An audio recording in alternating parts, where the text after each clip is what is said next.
Hola, ¿cómo están?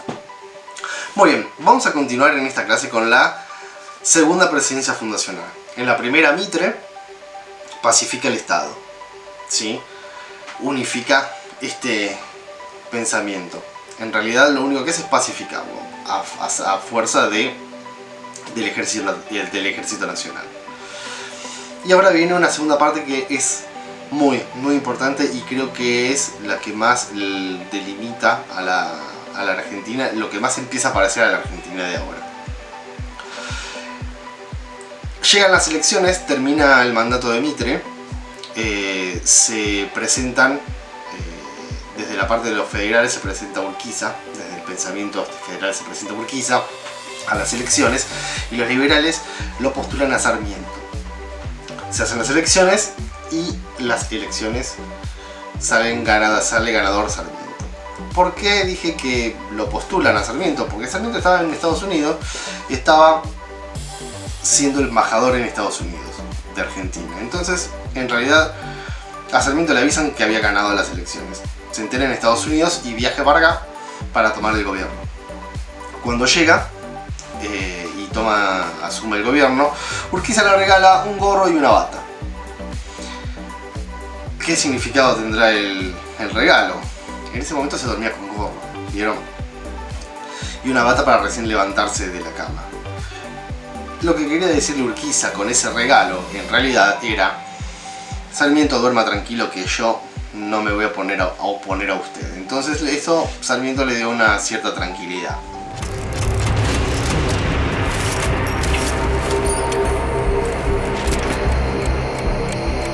En las elecciones de 1868, Sarmiento triunfa sobre Urquiza y se convierte en el nuevo presidente de la Argentina.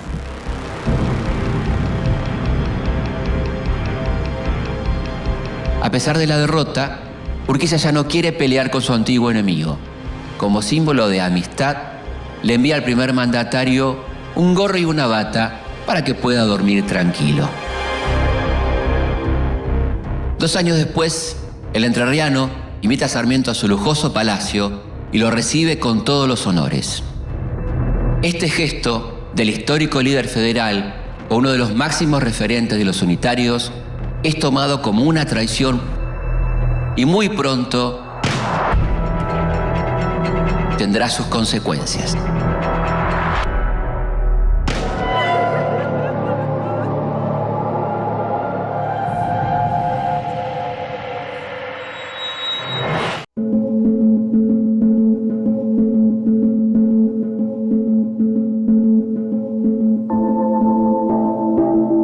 Al asumir como jefe de Estado, la situación de Sarmiento no es la mejor. Lleva 4 años afuera del país, no pertenece oficialmente a ningún partido y su viejo amigo, Bartolomé Mitre, lo ve como un traidor porque se alió con los seguidores de Alsina, sus principales opositores en Buenos Aires. A pesar de todos los inconvenientes, Sarmiento tiene un programa de gobierno concreto y ambicioso: realizar profundas transformaciones políticas, económicas y también sociales. Mi plan de política tenderá a mejorar las condiciones sociales de la gran mayoría, por la educación y por la mejor distribución de la tierra, por el mejor servicio del ejército y la milicia, a fin de que los hereditariamente desvalidos empiecen a mirar el gobierno con menos prevención, pues sienten que este gobierno no es de ellos.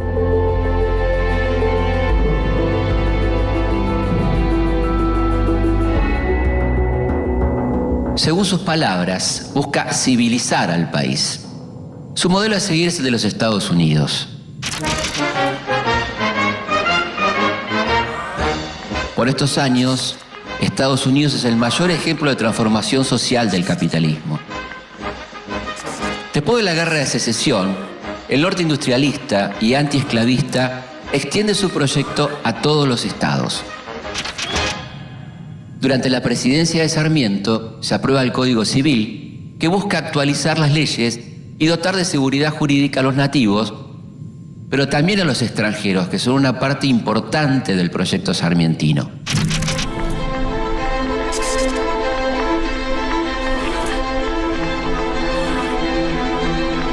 Sarmiento quiere implementar un proyecto de colonización agrícola para distribuir tierras públicas entre pequeños propietarios. Durante su gobierno se hace el primer censo nacional que arroja un total de 1.836.490 habitantes. Los ferrocarriles tienen una gran expansión. Se tienden 5.000 kilómetros de líneas telegráficas y se inaugura el cable transoceánico que permite comunicarse con el mundo casi instantáneamente. En el ambicioso plan de Sarmiento de transformar al pueblo, la educación es clave para instruirlo en el mundo moderno y capitalista al cual pretende incorporar a la Argentina. Bajo esta premisa, funda colegios normales y contrata a maestras norteamericanas para que se encarguen de formar maestros modernos y civilizados que lleven la luz del progreso a sus futuros alumnos en todo el país.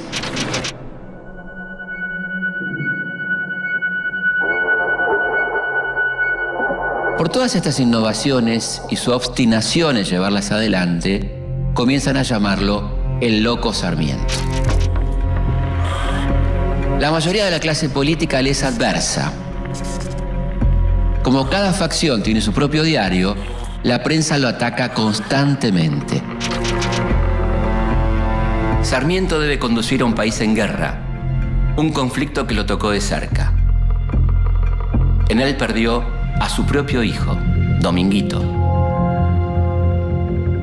Tras 5 años, en 1870, concluye la guerra contra el Paraguay. La devastación del país vecino es total. Su población se reduce de 500.000 a 100.000 habitantes y los hombres casi desaparecen de su territorio.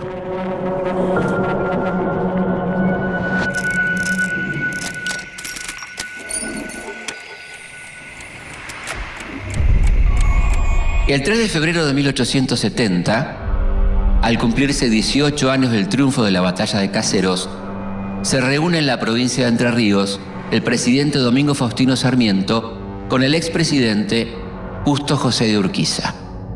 Dos antiguos adversarios reafirman su convivencia. Urquiza es el referente más importante del federalismo. Sarmiento, el principal enemigo de los caudillos. El apoyo popular a Urquiza está en baja. Son muchos los que piensan que es necesario desplazar al viejo federal, al que ahora ven como un traidor a la causa. Creen que después de su retiro en Pavón, su única preocupación es su fortuna personal. El encuentro con Sarmiento es el detonante. El nombre que suena para reemplazarlo es el que alguna vez fue uno de sus generales más cercanos, Ricardo López Jordán.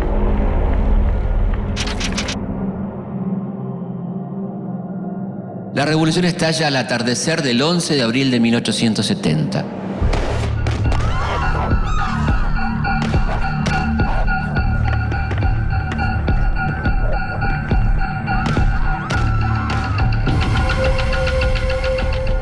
...104 hombres armados irrumpen en el Palacio de San José con un claro objetivo.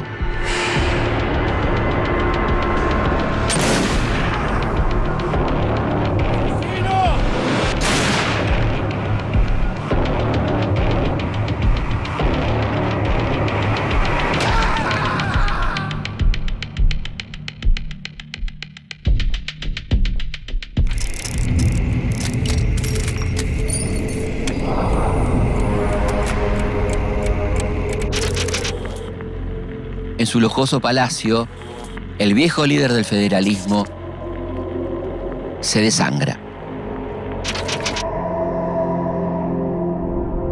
A la misma hora, 2 de sus hijos, Justo y Gualdino Urquiza, son asesinados en Concordia. La rebelión triunfa casi sin resistencia y la legislatura provincial elige gobernador a Ricardo López Jordán. Pero desde Buenos Aires, Sarmiento responde inmediatamente. Envió un ejército de 16.000 hombres que rápidamente logra derrotar a las fuerzas rebeldes y expulsar a López Jordán. Por intermediación de las fuerzas nacionales, los liberales entrerrianos controlan por primera vez la provincia. Sarmiento dedica gran parte de su último año de gobierno a una de sus más perdurables creaciones, el Parque 3 de Febrero, más conocido como los Bosques de Palermo. Inspirado en el Central Park de Nueva York, ni el lugar ni el nombre son casualidad. Estas tierras sobre las que se diseña el parque son las que pertenecieron a la estancia de Juan Manuel de Rosas. Y el nombre, 3 de febrero, es el día decisivo de la batalla de Caseros de 1852. La derrota definitiva y el exilio del caudillo federal.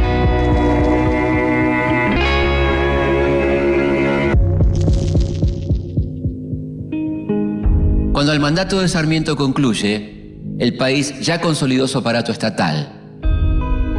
También comienza a cambiar su estructura social con el aumento de la inmigración y los avances educativos. A comienzos de 1874, se acerca el final de su presidencia y es momento de elegir a su sucesor. Entonces Sarmiento empezó a realizar cosas muy importantes. Primero recuerden que el país estaba en guerra porque la guerra de la Triple Alianza no había terminado. Termina durante su mandato. Entonces empieza a aparecer la primera parte importante. Se aprueba el Código Civil. Recuerden que Mitre le pidió a Vélez Sarsfield que escribiera el código. El código se termina y se aprueba en la presidencia de Sarmiento, y esto le da la estabilidad jurídica de que todas las personas que compran y venden cosas, que trabajan con el comercio, están protegidas por la ley, ¿sí? Cualquier cosa que esté fuera de las reglas, los juzgados, los juicios se pueden hacer para decir quién tiene la razón. Luego se profundizó el tema del trabajo de la tierra. Argentina se perfilaba como un país agroexportador. Ya vamos a ver más adelante qué es eso.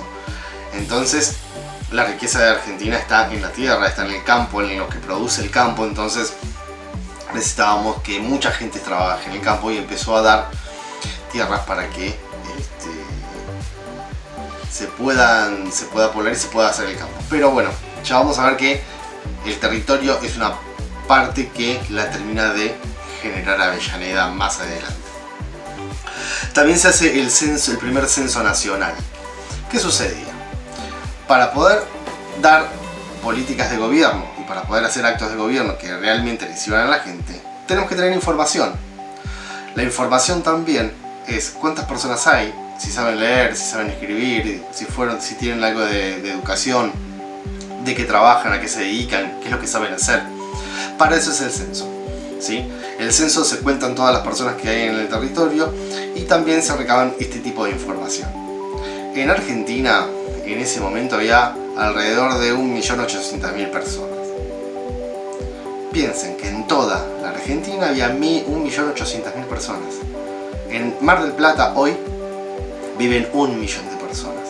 Entonces piensen que había muy poca gente para muchísimo territorio, ¿sí?